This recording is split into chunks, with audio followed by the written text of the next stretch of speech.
Assalamualaikum warahmatullahi wabarakatuh. Halo, jumpa lagi. Semoga kita semua selalu sehat dan semangat belajar ya.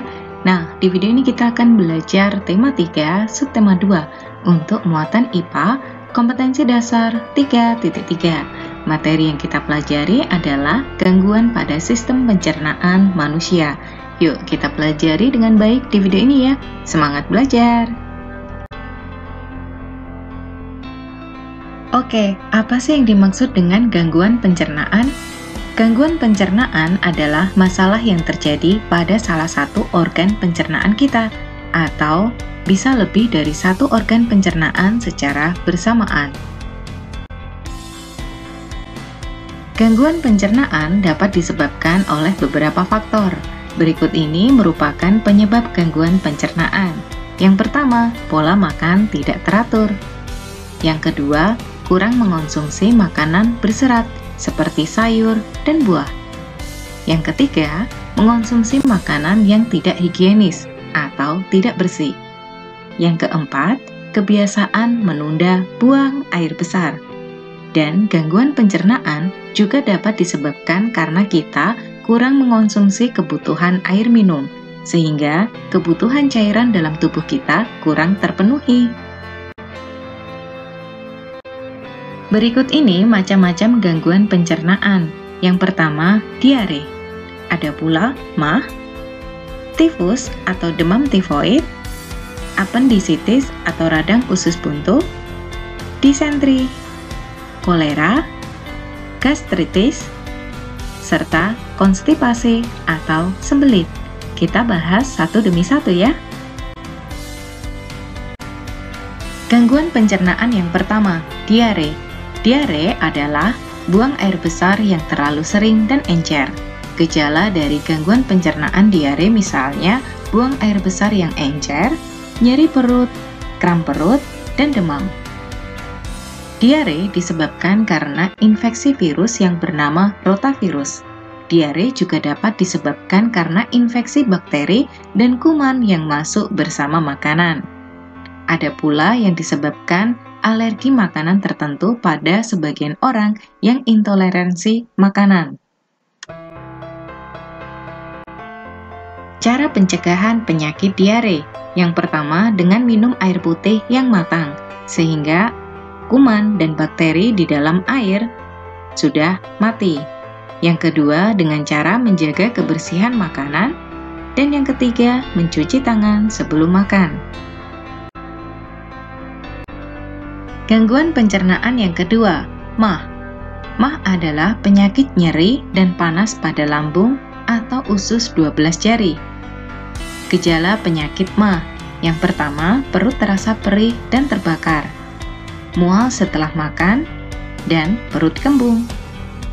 Penyebab penyakit MAH diantaranya adalah pola makan yang tidak teratur, serta terlalu banyak mengonsumsi makanan yang asam ataupun pedas. Cara mencegah penyakit MAH. Yang pertama, dengan cara menjaga pola makan. Pola makan yang teratur dapat mengurangi resiko terkena gangguan pencernaan MAH. Yang kedua, menghindari makanan yang terlalu asam ataupun pedas. Langkah yang ketiga, dengan cara makan secara perlahan dan tidak berlebihan. Gangguan pencernaan yang ketiga, tifus, atau yang disebut pula dengan demam tifoid. Tifus merupakan peradangan pada usus. Gejala dari penyakit tifus, yaitu demam, tubuh menggigil, perut mual dan muntah, serta nyeri kepala. Penyebab utama dari gangguan pencernaan tifus, yaitu makanan dan minuman yang dikonsumsi telah terinfeksi bakteri yang bernama Salmonella typhosa. Berikut ini cara mencegah penyakit tifus. Yang pertama, dengan pemberian vaksin tifoid. Yang kedua, dengan mengonsumsi makanan yang higienis dan matang. Dan yang ketiga, cuci tangan sebelum makan. Gangguan pencernaan yang keempat, apendisitis, atau yang dikenal pula dengan istilah radang usus buntu. Apendisitis merupakan infeksi pada umbai cacing Umbai cacing terletak pada usus buntu, yaitu pertemuan antara usus halus dan usus besar. Kita perhatikan perbandingan gambar antara umbai cacing yang sehat dan umbai cacing yang terkena infeksi. Terlihat pada penyakit apendisitis, umbai cacing mengalami pembengkakan. Gejala dari penyakit apendisitis. Yang pertama, perut bawah bagian kanan terasa nyeri atau sakit. Yang kedua, tubuh demam dan menggigil, serta mual, muntah, dan kadang disertai diare. Penyebab penyakit apendisitis, yaitu penumpukan kotoran pada usus buntu, sehingga umbai cacing mengalami infeksi. Cara mencegah penyakit apendisitis. Yang pertama, mengkonsumsi makanan yang berserat tinggi seperti sayur dan buah. Makanan yang berserat tinggi akan membantu melewatkan sisa makanan di usus besar dengan lebih cepat, sehingga tidak terjadi penumpukan kotoran atau sisa makanan di usus besar kita. Yang kedua, cukup mengkonsumsi air putih. Air putih akan membantu pergerakan usus besar, sehingga kotoran atau sisa makanan dengan lancar keluar dari tubuh kita. Yang ketiga, cukup mengkonsumsi makanan probiotik. Makanan probiotik merupakan makanan yang mengandung bakteri baik bagi pencernaan di usus kita. Contohnya, yogurt, kefir, dan tempe. Gangguan pencernaan yang kelima, disentri. Disentri adalah radang usus dengan tinja berlendir dan bercampur darah. Gejala dari penyakit disentri. Yang pertama, buang air besar dengan tinja berdarah. Yang kedua, diare, encer, dan volumenya sedikit, serta nyeri saat buang air besar. Penyebab umum dari penyakit disentri adalah infeksi bakteri Shigella atau Amoeba entamoeba histolytica. Berikut ini pencegahan dan pengobatan penyakit disentri.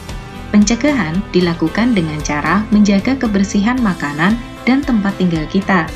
Sedangkan pengobatan dilakukan dengan cara pemberian obat antibiotik dan penggantian cairan garam, sehingga elektrolit dalam tubuh tetap terjaga. Gangguan pencernaan yang keenam, kolera. Kolera disebut juga dengan penyakit taun.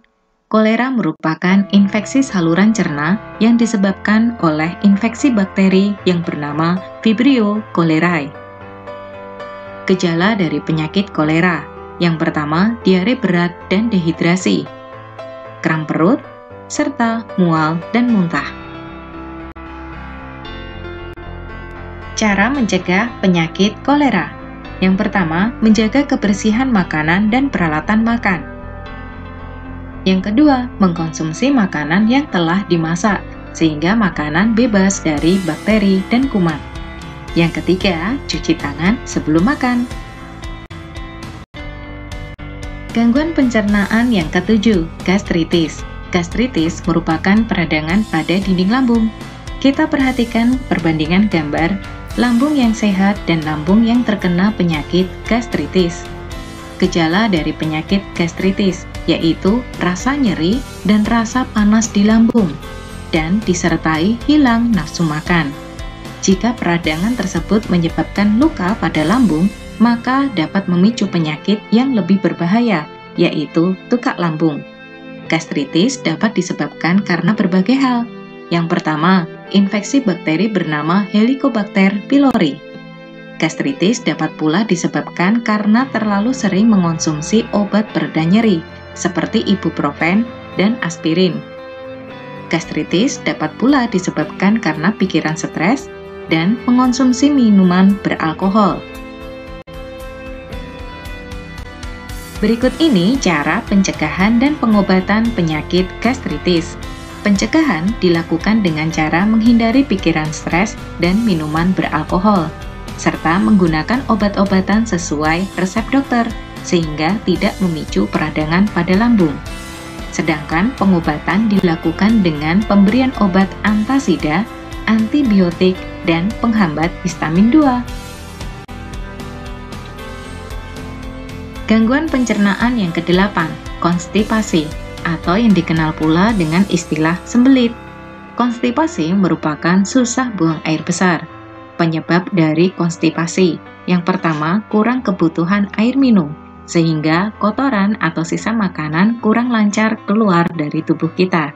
Yang kedua, kurang mengonsumsi makanan berserat seperti sayur dan buah. Makanan yang tidak berserat mudah dicerna, namun hasil pencernaannya sangat liat dan padat, sehingga mengakibatkan sembelit. Berikut ini cara pencegahan konstipasi. Yang pertama, dengan cukup mengonsumsi makanan berserat seperti buah dan sayur, sehingga pergerakan di dalam usus besar kita lancar, sehingga kotoran ataupun sisa makanan dengan lancar keluar dari tubuh kita. Yang kedua, menjaga kebutuhan air minum sekitar 2 liter per hari. Dan menghindari kebiasaan menunda buang air besar. Oke, kita sudah selesai belajar. Terima kasih sudah menyimak video ini dengan baik. Sampai jumpa. Wassalamualaikum warahmatullahi wabarakatuh.